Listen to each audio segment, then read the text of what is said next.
Deep within a great forest, where the trees grew so tall their tops seemed to brush the clouds, there lived a lion named Leo. Now, most stories about lions describe them as bold, fearless, and proud, the undisputed kings of their domain. But Leo was rather different from the lions you might have heard about before. Leo was, in fact, the most frightened creature in the entire forest. He was frightened of the rustling of leaves when the wind passed through the branches. He was frightened of the deep croaking of frogs near the riverbank at dusk. He was frightened of shadows that stretched long and strange across the forest floor in the late afternoon light. And most of all, Leo was frightened of the thunder that rolled across the sky whenever a storm approached, for its low rumble reminded him, somehow, of something enormous and unknowable, lurking just beyond what he could see. This was, as you might imagine, rather an unusual state of affairs for a lion. Lions, after all, were meant to be the bravest of all the forest's creatures, the ones other animals looked to for protection and leadership.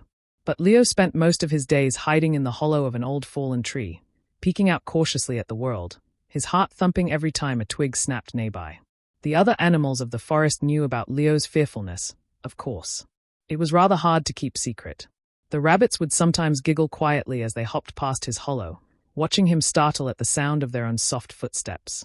The squirrels would chatter to one another about how the mighty lion had once fled from a falling acorn, convinced it was some sort of attack. Even the smallest of the forest mice had, on more than one occasion, sent Leo scrambling for cover simply by scurrying past a little too quickly. Leo knew what they said about him, and it filled him with a quiet, aching shame. He wished, more than anything, that he could be the lion everyone expected him to be, steady, strong, unafraid. But no matter how hard he tried to master his fear, it always seemed to find him again, curling up inside his chest like a cold stone that never quite melted away. One late afternoon, as golden light filtered down through the canopy above, Leo was resting cautiously near the entrance of his hollow tree when he heard footsteps approaching, light, careful, deliberate footsteps, quite unlike the frantic scurrying of the smaller forest creatures. He peered out and saw an old tortoise making her slow way along the forest path, her wrinkled face calm and unhurried despite the uneven ground beneath her. "Good afternoon, Leo," the tortoise said, settling herself at the base of a nearby tree, clearly in no rush to continue her journey. "Good afternoon," Leo replied, his voice quieter than a lion's voice ought to be. The tortoise studied him for a long moment. Her old eyes, though slow-moving, missed very little. "You look troubled," she said at last. Leo hesitated. Then, perhaps because there was something calm and trustworthy about the old tortoise, he found himself admitting the truth. "Everyone expects me to be brave," he said. "But I'm afraid of nearly everything. The wind, the thunder, even the little sounds that shouldn't frighten anyone at all. I don't know how to stop feeling this way." The tortoise was quiet for a while, considering his words carefully, the way she considered most things. "Do you know," she said eventually, "that I have lived in this forest for over 100 years. Leo blinked. "I didn't know that." "It's true," said the tortoise. "And in all that time, I have learned a great many things about fear, mostly because I have felt a great deal of it myself." Leo looked at her, surprised. But you always seem so calm." The tortoise gave what might have been a small, knowing smile. "Calm and fearless are not the same thing, young lion. I have been afraid more times than I could ever count. Of storms. Of larger animals. Of losing my way on unfamiliar paths. Fear has visited me more often than most creatures in this forest, I should think." "Then how do you manage it?" Leo asked, leaning forward slightly. "I don't manage it by pretending it isn't there," the tortoise said. "That never works. Fear only grows larger when you try to hide from it. Instead, I've learned to walk alongside it. To keep moving, one slow step at a time, even while my heart is pounding inside my shell." Leo considered this. "But you're a tortoise," he said. "You have your shell to protect you. I don't have anything like that." The tortoise chuckled softly. "My shell protects my body, yes. But it has never once protected me from fear itself. Fear doesn't care about shells, or claws, or sharp teeth, or mighty roars. It visits every creature in this forest, no matter how well-armored they may be." The old tortoise's words stayed with Leo long after she had continued on her slow journey down the forest path. That evening, as clouds began gathering overhead and the first low rumble of distant thunder rolled across the sky, Leo found himself trembling in his hollow tree as he always did. But this time, alongside the fear, there was something else too. A small, curious thought, turning quietly in the back of his mind. What if fear wasn't something to be eliminated, but something to be carried alongside, the way the tortoise carried hers? The thought didn't make the thunder any less loud. It didn't stop his heart from pounding as the storm rolled closer. But it gave him something new to hold on to, a small, steady thread of an idea he hadn't considered before. Some weeks later, the forest faced a genuine crisis. A young fawn named Della had wandered too far from her mother while exploring near the edge of the forest, and in her curiosity, she had climbed down into a deep, steep-sided ravine, chasing after a particularly interesting butterfly. By the time she realized how far she had gone, the ravine's walls were too steep and slippery for her thin legs to climb back up. Della's cries echoed up through the forest, carried on the evening breeze, and soon nearly every animal had gathered at the edge of the ravine, peering down anxiously at the frightened fawn below. "We have to help her," said one of the older rabbits, wringing her paws. "But the ravine is far too deep," said a squirrel, peering nervously over the edge. "None of us are strong enough to climb down and lift her back up. And even if we were, the walls are much too steep and loose." The animals murmured anxiously among themselves, each one looking at the others, hoping someone braver or stronger would step forward with a solution. Leo stood at the back of the gathered crowd, his heart already pounding at the sight of the steep drop and the sound of Della's frightened cries. Every instinct in his body told him to turn and retreat to the safety of his hollow tree, the way he always did when fear rose up inside him. But then he thought of the old tortoise's words. Fear doesn't care about claws, or sharp teeth, or mighty roars. It visits every creature, no matter how strong they may seem. The question was never really about eliminating fear. The question was what you chose to do while it was still there, sitting heavy in your chest. Slowly, hesitantly, Leo stepped forward through the crowd of animals until he stood at the very edge of the ravine, looking down at the small, trembling fawn below. His legs felt weak. His heart hammered so loudly he was certain the other animals could hear it. But he made himself speak anyway, his voice shakier than he would have liked. "I'm the largest and strongest animal here," he said. "If there's a way down, I should be the one to try it." The other animals turned to look at him in surprise, genuine, wide-eyed surprise, the kind reserved for moments nobody had expected to witness. Leo studied the ravine carefully, forcing himself to focus on the details rather than the overwhelming fear pressing against his chest. He noticed a narrow, winding path along one side of the ravine wall.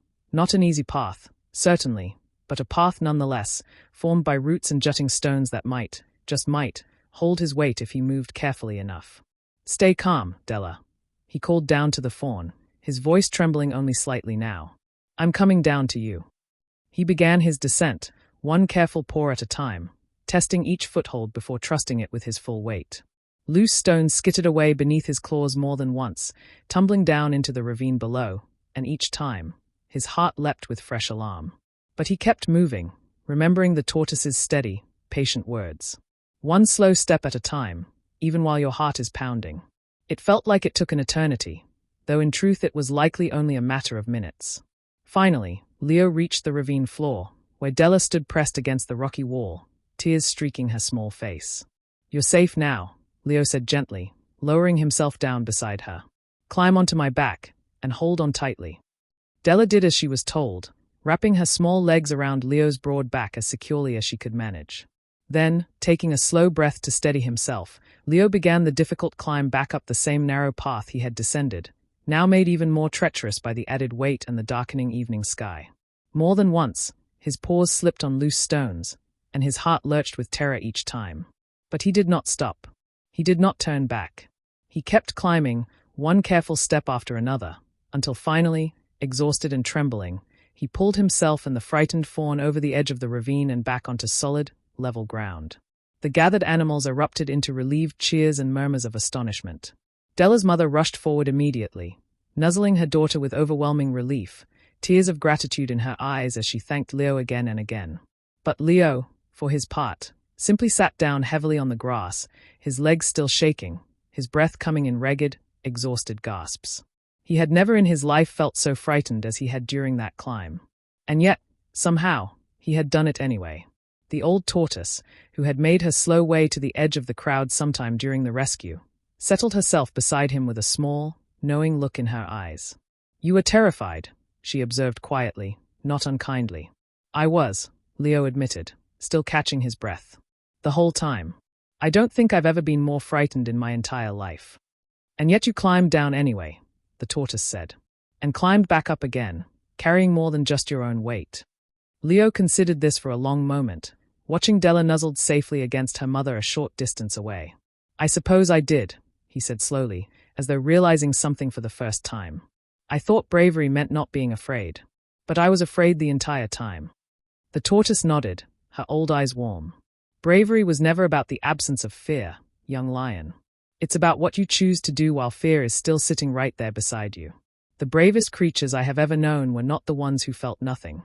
They were the ones who felt everything, and moved forward regardless. Word of Leo's rescue spread quickly through the forest in the days that followed.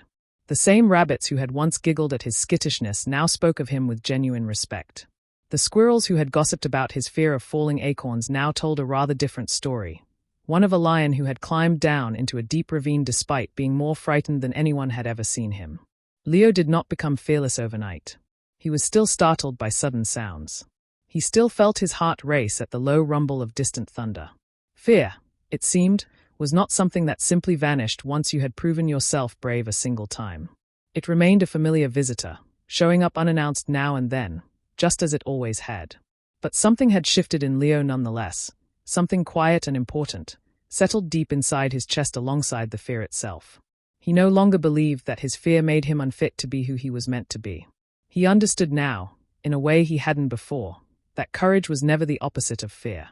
It was simply the willingness to act despite it, one careful step at a time. Seasons passed, and Leo remained in the great forest, living much as he always had, quietly, carefully, and yes, often fearfully. But he no longer hid quite so readily in the hollow of his fallen tree. When storms rolled overhead, he still trembled, but he stayed near the other animals rather than retreating alone. When strange sounds rustled through the undergrowth at night, his heart still raced, but he no longer let that racing heart decide everything for him. And whenever a young or frightened creature in the forest confided in him about their own fears, as they often did now, having heard the story of the ravine, Leo would settle down beside them, the way the old tortoise had once settled beside him, and share the same simple truth she had shared with him that quiet afternoon so long ago. Being afraid doesn't mean you can't be brave, he would tell them. It only means you're about to find out what kind of brave you truly are. And more often than not, that was exactly the beginning they needed. Not the absence of fear, but the quiet decision to keep moving forward anyway, one careful step at a time, just as Leo himself had learned to do beneath a rumbling, thundering sky, in a forest that had once known him only as the frightened lion. The end.